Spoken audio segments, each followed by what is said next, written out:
I should have known what was coming the moment I walked through the door. The entire family was already gathered in the living room.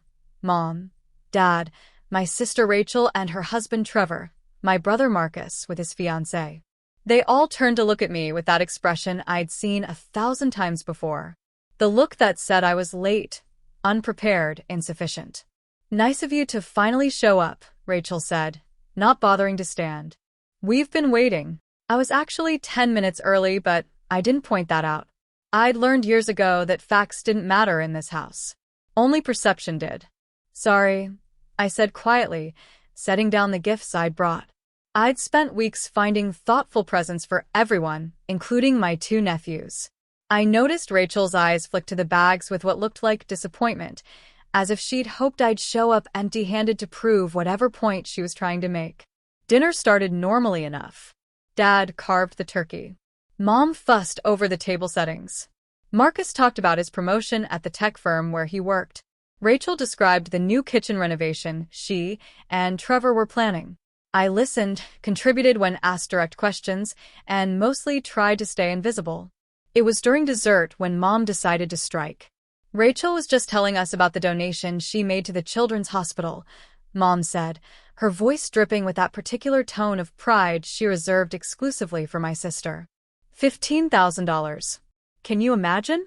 We raised such a generous daughter. "That's wonderful," I said, meaning it. "The children's hospital does amazing work." "It's what family does," Rachel said, looking directly at me. "We help others. We give back to the community." There was a weighted pause. I could feel it coming like a storm rolling in. "You never help this family," Mom said, setting down her fork with enough force to make the china rattle. "Your sister actually contributes. She helps with the grandchildren. She comes to every family event. She remembers birthdays and anniversaries. She calls me every single day." "Mom," I started. "And what do you do?" she continued, her voice rising. "You show up when it's convenient. You live in your tiny apartment, working your little job, keeping to yourself. You never offer to help with anything. Never ask if we need anything. Just absent. Always absent." Dad nodded slowly. "Your mother's right, Jennifer. Rachel's always been there for us. Even Marcus helps out when we need him. But you? It's like you're not even part of this family." Marcus shifted uncomfortably, but said nothing. Trevor smirked into his wine glass. Rachel sat back with her arms crossed, looking vindicated. I smiled politely, the way I'd trained myself to do. The way I'd perfected over 6 years of sitting at this table, listening to variations of this same speech. "I understand," I said softly. "Do you?" Mom pressed. "Because honestly, Jennifer, I don't think you do. Your sister is planning to help us renovate the bathroom next spring. She's already committed $20,000. $20,000. That's what family does. That's what love looks like." I nodded, still smiling. My face felt frozen, like a mask I couldn't remove. "That's very generous of her." "It is generous," Rachel said sharply. "Unlike some people, I actually care about Mom and Dad's comfort in their old age. I actually think about someone other than myself." The words hung in the air. Everyone was looking at me now, waiting for me to defend myself, to argue, to prove them right by getting emotional. Instead, I stood up calmly. "Thank you for dinner, Mom. Everything was delicious. I should get going. I have an early morning tomorrow." "Of course you do," Rachel muttered. Always an excuse. I collected my coat from the hall closet, wished everyone a Merry Christmas, and walked out to my car. The December air was sharp and cold, exactly how I felt inside. But I didn't cry. I didn't scream. I didn't call my best friend Sarah to vent, though I knew she'd be waiting to hear how it went. Instead, I sat in my car for a moment, letting the engine warm up, and made a decision I'd been avoiding for 6 years. It started in 2017, right after I'd landed my first major promotion at the financial consulting firm where I'd been working since college. I was 26 years old, finally making real money, and I felt like I was supposed to do something meaningful with it.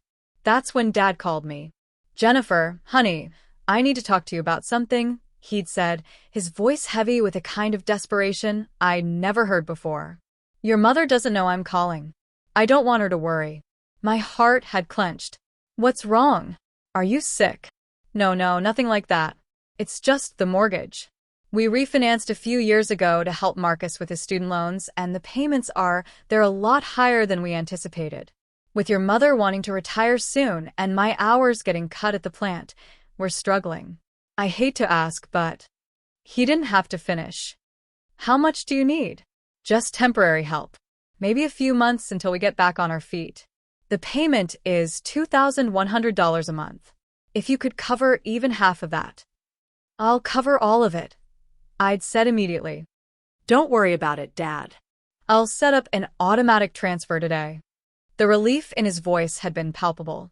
You're saving us, Jennifer. You really are. We'll pay you back as soon as things stabilize. I promise. I'd set up the automatic payment that same day. Direct transfer from my checking account to their mortgage company, due on the 1st of every month. $2,100. I barely noticed it missing from my paycheck. I'd been living frugally, saving aggressively, investing wisely. 3 months later, I'd added their homeowner's insurance when Dad mentioned they were about to let it lapse. $175 a month.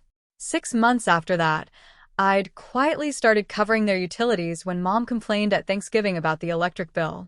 Another $400 a month. Then the property taxes. $520 a month, averaged out. Then the HOA fees. $180 a month. By the end of the first year, I was paying $3,375 every single month to keep my parents in their home. Over $40,000 a year. And they'd ask me not to tell anyone, especially not Rachel or Marcus. They'd just worry, Dad had said. And they have their own expenses. Let's keep this between us. I'd agreed because I understood. Rachel had 2 kids and a husband who worked in sales, unreliable income. Marcus was still building his career. I was single, childless, with a growing income and no debt. It made sense that I'd be the one to help. Except it was supposed to be temporary. Year 2 came and went. The promises to pay me back faded into silence. I didn't bring it up because every time I saw my parents, they seemed stressed enough. Why add to their burden? Year 3, I got another promotion. Senior financial consultant, managing a portfolio of high-net-worth clients. My salary jumped to $180,000. The monthly payments became even less noticeable. Year 4, I made partner. My income jumped again. Base salary plus profit sharing put me over $300,000 annually. I started investing more aggressively, building a real estate portfolio on the side. 3 rental properties in 2 years. I was doing well. Better than well. And still, every month, $3,375 left my account for my parents' house. Year 5, something shifted. Rachel had started making comments at family dinners about how I didn't understand what it meant to struggle, how I didn't have real responsibilities like she did. Mom had started comparing us more openly. Rachel's volunteer work, her involvement in the kids' schools, her daily phone calls. I'd stayed quiet, kept paying, kept showing up. But year 6 was when it became unbearable. What my family didn't know, what I'd never told them, was that I wasn't just doing okay financially. I was thriving in ways they couldn't imagine. My position at the firm had evolved. I wasn't just managing portfolios anymore. I was identifying investment opportunities, structuring deals, building relationships with executives and entrepreneurs. I developed a reputation for spotting undervalued companies before anyone else saw their potential. 2 years ago, I'd made a private investment in a tech startup that a college friend was launching. $20,000 for a 2% equity stake. The company had just been acquired by a major corporation. My payout, $2.4 million. I'd taken that money and done what I do best. I'd invested it strategically. Real estate, index funds, 3 more startup investments. My net worth had crossed $4 million last spring, and I wasn't even 32 years old yet. But I lived in a modest 1-bedroom apartment in a decent neighborhood. I drove a 6-year-old Honda Civic. I bought my clothes at normal stores. I didn't post on social media about my success. I didn't talk about money at family dinners. Why? Because I'd learned early that my family didn't react well to my achievements. When I'd made partner at the firm, Mom's first comment had been, "Well, Rachel just became room parent for both her sons' classes." Now, that's an accomplishment. When I'd bought my first rental property, Dad had said, "Just be careful you don't get in over your head. Real estate isn't as simple as you think." So, I'd stopped sharing. I'd stopped trying to make them proud. I just kept working, kept building, kept paying their mortgage in silence. The irony wasn't lost on me. I was paying $40,000 a year to keep them in their house while being told I never helped the family. I was building a multi-million-dollar portfolio while being called selfish and absent. But I'd accepted it. Or so I thought. The morning after Christmas dinner, I woke up at 5:30 a.m. like always. I made coffee, went for my usual run, showered, and sat down at my laptop with a clarity I hadn't felt in years. I opened my banking portal and looked at the automatic payment scheduled to process in 3 days. $3,375 to my parents' mortgage company and various utilities. I'd been making this payment for 72 consecutive months. 6 full years. That was $243,000. Nearly $250,000 paid silently, without recognition, while being told I contributed nothing. My hand moved to the mouse. I clicked Manage Automatic Payments. I selected each recurring transfer to my parents' accounts. And one by one, I canceled them. Delete. Delete. Delete. Delete.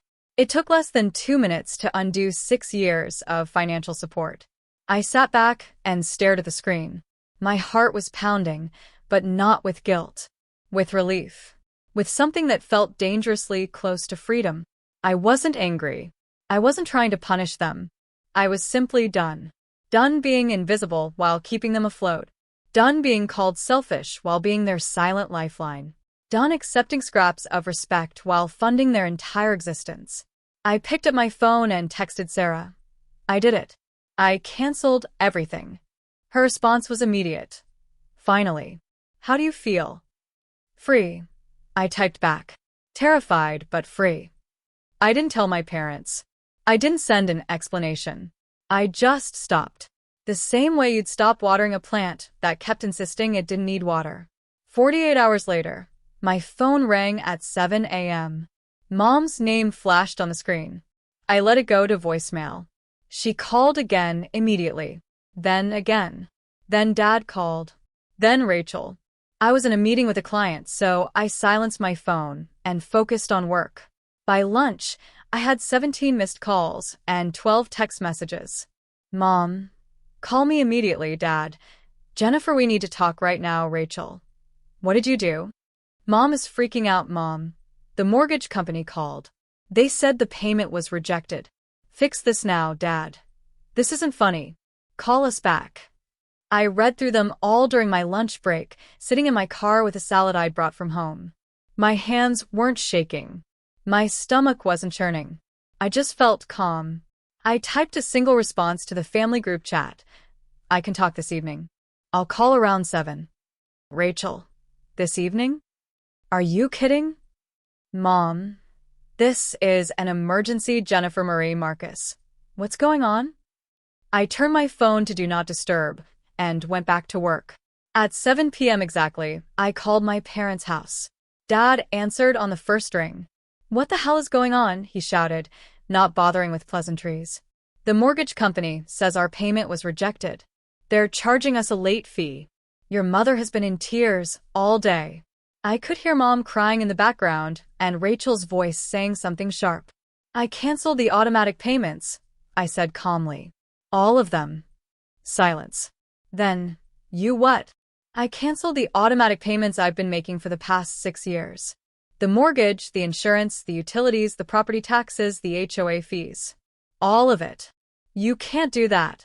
Mom screamed, loud enough that I had to pull the phone away from my ear. We'll lose the house.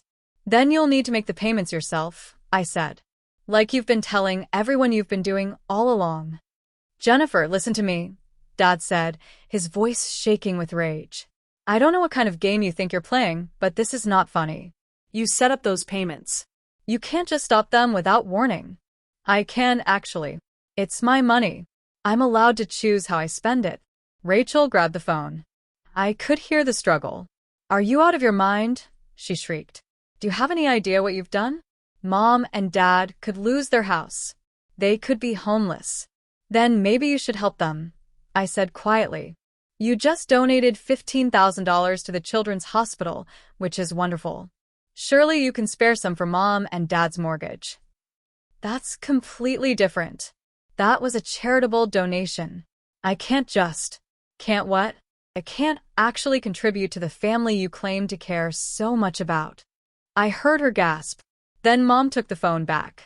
Jennifer, baby, please, she said, her voice cracking. I don't understand. Why would you do this? Did we do something to upset you? The question was so absurd I almost laughed. Do you really not know? No. I don't. Everything was fine at Christmas. Mom, at Christmas dinner, you told me I never helped the family. In front of everyone. You said Rachel actually contributes and I don't. You called me absent and selfish. I didn't. I mean, that's not what I... It's exactly what you meant. And you've been saying it in different ways for years. So, I decided you were right. If I'm not contributing, if I'm not really part of this family, then there's no reason for me to keep paying your mortgage. Complete silence on the other end. Paying our what? Dad's voice was quiet now. Dangerous. Your mortgage. Your insurance. Your utilities. Your property taxes. 交话费. I've been paying them for 6 years. Every month, $3,375 leaves my account to keep you in that house. That's over $40,000 a year. $250,000 total. I heard someone gasp. Then muffled voices arguing.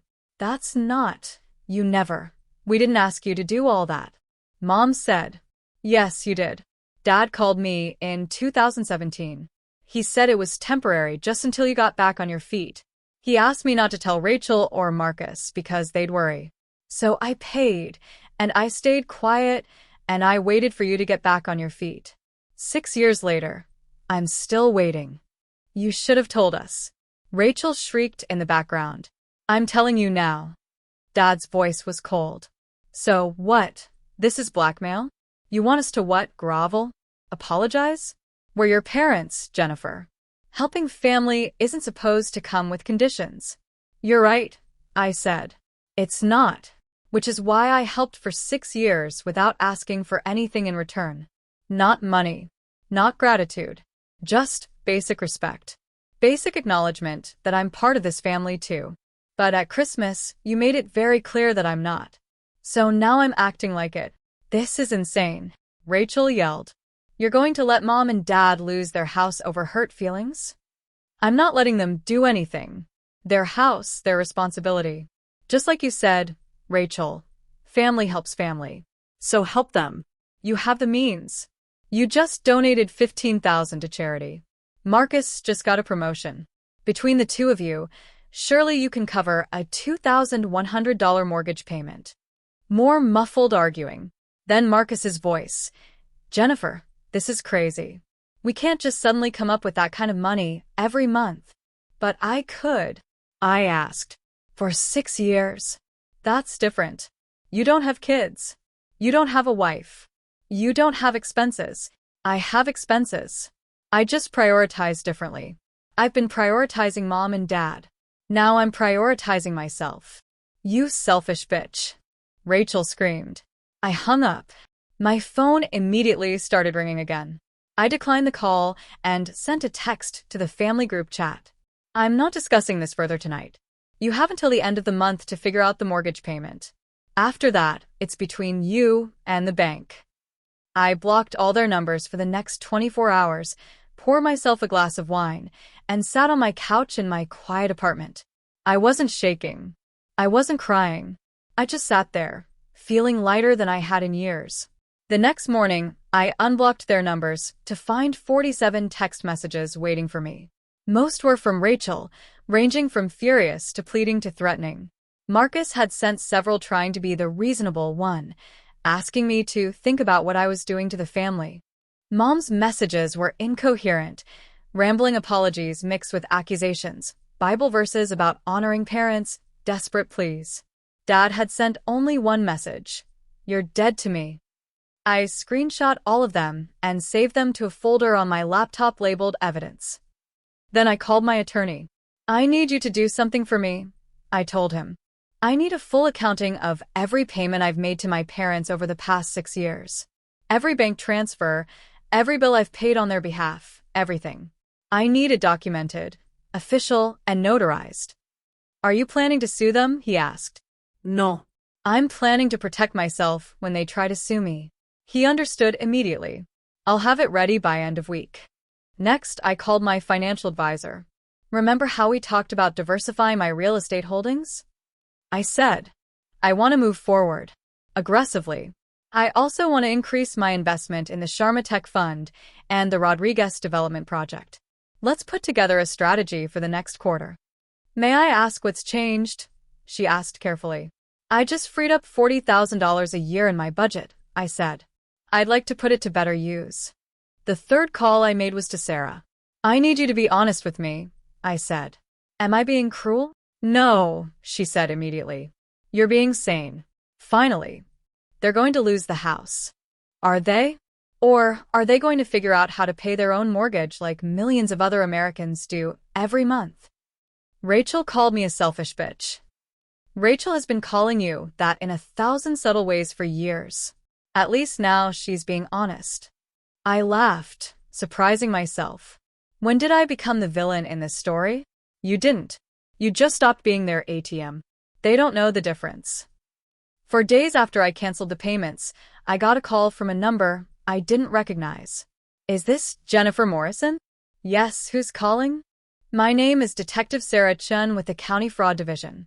I'm calling about a report filed by a Margaret and Robert Morrison. They claim you've been stealing from them." My blood ran cold. "Excuse me?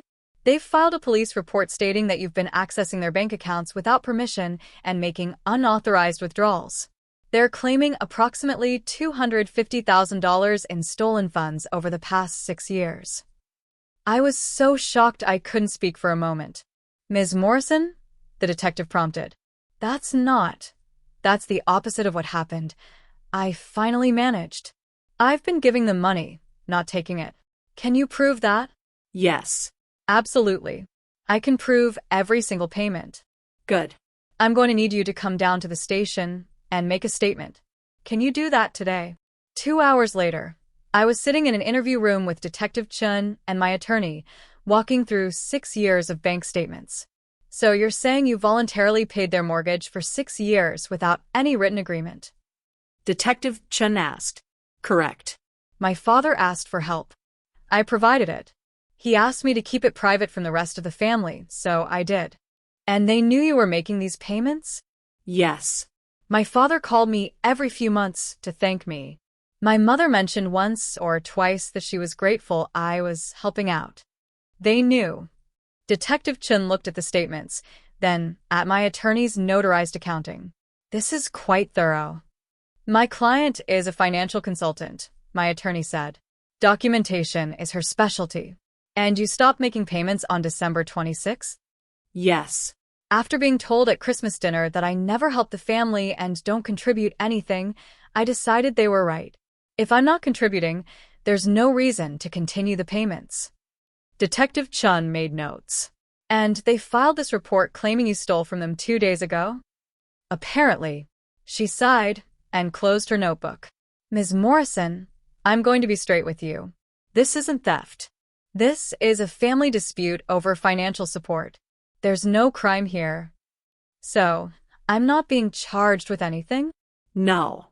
In fact, given this documentation, if anyone was going to be charged with anything, it would be your parents for filing a false police report. But I don't think that's what you want. It's not. I'll close this case and let them know. I'd recommend you keep all this documentation in case they try to take you to civil court. They're going to sue me? Families do strange things when money's involved, she said kindly. Protect yourself. 1 week later, my parents received a formal letter from my attorney. It outlined, in excruciating detail, every payment I'd made over the past 6 years. It included copies of bank transfers, canceled checks, payment confirmations. It totaled $243,000 in voluntary financial support provided without any written agreement or expectation of repayment. It also included a statement that I was under no legal obligation to continue this support, that all payments had ceased as of December 26, and that any further harassment, including false police reports, would result in legal action. The letter concluded with an offer. I would forgive the entire $243,000 debt if they would sign a document acknowledging they had received this support and agreeing to cease all contact with me. I didn't expect them to sign it. I sent it to create a paper trail. Rachel called me 2 weeks later. Not from her cell phone, from her office. "We need to meet," she said. No greeting. No small talk. Why? Because Mom and Dad's mortgage is due in 10 days and they don't have the money. Because Marcus and I have been trying to figure out how to help, we can't cover it long term. Because this family is falling apart. That's not my problem anymore. It never was your problem, she exploded. That's what you don't get. You made this your problem without asking anyone, and now you're punishing us for not being grateful enough. I'm not punishing anyone. I'm just done helping. Fine.